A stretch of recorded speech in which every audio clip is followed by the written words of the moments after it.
ആകാശവാണി പ്രാദേശിക വാർത്തകൾ വായിക്കുന്നത് കരോൾ ത്രേസ്യാമ അബ്രഹാം. പ്രാർത്ഥനാ പുണ്യം തേടി ഭക്തലക്ഷങ്ങൾ ആറ്റുകാലമ്മയ്ക്ക് പൊങ്കാലയർപ്പിക്കുന്നു. യാഗശാലയായി നഗരം.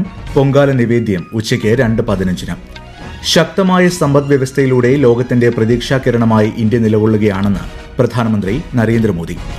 പ്രവാസി മലയാളികളുടെ സുരക്ഷയും ആശങ്കകളും നേരിട്ടറിയാൻ GCC രാജ്യങ്ങളിലെ ലോക കേരള സഭാ പ്രതിനിധികളുമായി മുഖ്യമന്ത്രി പിണറായി വിജയൻ ഇന്ന് ചർച്ച നടത്തും.